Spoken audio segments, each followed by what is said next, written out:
Times called this play the most important piece of political theater of the last decade. When the play first came out in 1996, the conversation, the dialogue surrounding women's empowerment was a little bit different than it has been recently in recent years.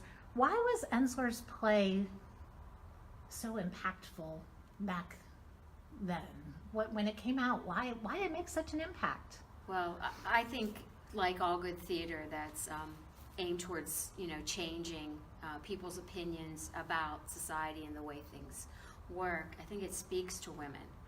I know in directing the show, the conversations that I've had with the women in the cast have been so empowering, and they've just been so insightful, and it just touches our hearts. I mean, we'll be working on a piece and tears will come to our eyes, and I think, when it first came out and today, people want to tell their story, and that's what Eve Ensler, I believe, started with the Vagina Monologues, was an opportunity for women to, in a very honest and frank way, to tell their story.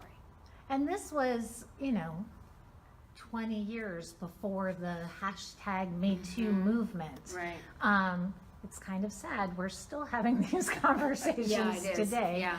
But it seems more relevant than ever. I know for me, back when it first came out, I was already almost 50. So I had a different upbringing with regard to my vagina. And to hear a woman on stage talk about her vagina was so, what? Huh? What? And it gave me some freedom that I never thought I didn't have.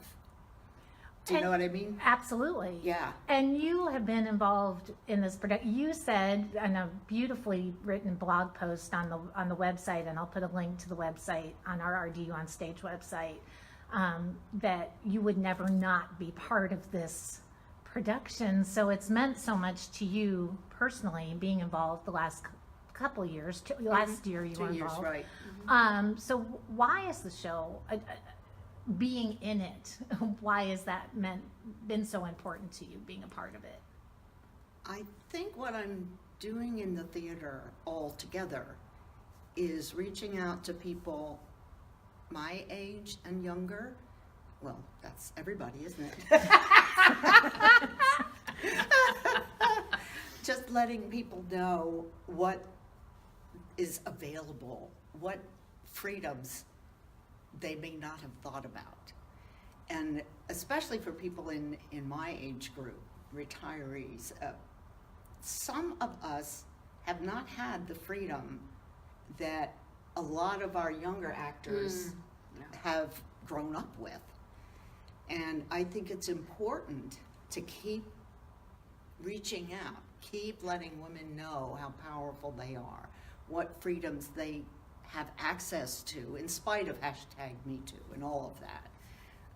I think it's a way to just let out your creativity and who you are. In my particular piece, who I am, Yes.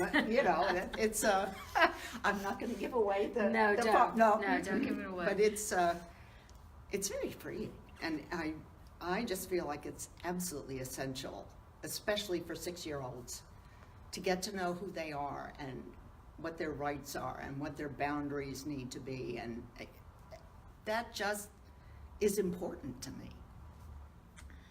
2 years after the play opened at the West Side Theater, Willis Shallot, the producer of that production, Eve Ensler, and others started the V-Day campaign, which is what this production is part of, this V-Day movement. So can you tell me what this movement is globally, and how long it's been a part of Raleigh? Well, I guess I'll let you do that, Judy, since you've been involved longer than me. Well, it's a whole year longer. Okay. This is the 3rd year that Raleigh's been involved. Alex Matsuo founded it, got it started 2 years ago. And I think it's grown exponentially in that 2 years. It really has. The V-Day board chooses a spotlight topic every year. This year it's women in prison and formerly incarcerated women. And that's, I don't remember what it was last year. It was, I think, domestic abuse. Domestic abuse, yes. Right. And that gives the community something to look at beyond just the play. And we as women can put the word out. Here's what we're talking about. Here's what we're concentrating on this year. And then it also gives us as women an opportunity in our Raleigh area to look at a women's organization that we can support through the V-Day movement and through our production of the Vagina Monologues. And so we're supporting Interact with our production this year. And we have a goal to, through fundraising, silent auction, and of course tickets to the show, to be able to really help women out through that organization. And just for people who don't know, can you just give me a rough overview of what Interact does for women in this community? Interact is working with women who are victims of domestic violence, and they are supporting them in a variety of ways through helping them get out of bad situations, helping them be, helping them move forward with their lives, and empowering them and their families with their children. We mentioned the play was first produced in 1996. It's been revised a couple times, and on the National V-Day website it says companies like yours must use the 2019 version of the script. Right. So tell me what is new or what's been updated for the 2019 version. Well, I think the 2019 version that the original version didn't include has a whole monologue about being transgender that was not there before, and some of the statistics that are presented about crimes against women, those have been updated, as well as I believe the monologue that deals with women in Bosnia is an updated monologue. So I don't want to get too specific in terms of content so that we can keep people wanting to come and see it.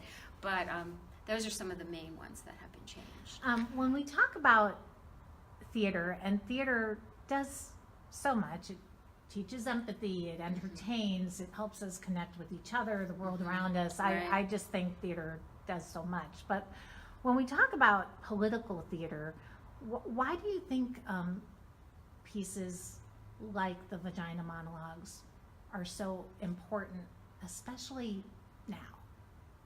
Well, I think Judy touched on it earlier, that it's almost a way to pass along as older feminists to younger feminists, to younger women, to young girls, this sense of empowerment and this feeling of empowerment. And I think, the thing about theater, and you can, harken back to The Crucible with Arthur Miller during the McCarthy era. I think that theater has, as you said, creates empathy, and when people can put themselves into someone else's shoes, then they can maybe start to see their point of view and start to realize that, oh, the world is bigger than my little box and the way I see the world. And I think that's what political theater, if you want to call Vagina Monologues political theater, which it is, that's definitely what it has the opportunity to do. I think that when you come and you listen to the stories that these actresses are telling, it's going to challenge you, and it has challenged me, and I think it's challenged some of the actresses. And so I think that's the value of this, is it's making you think, making you empathize, and seeing that the world is bigger than your little patch of Raleigh or wherever you live. Yeah.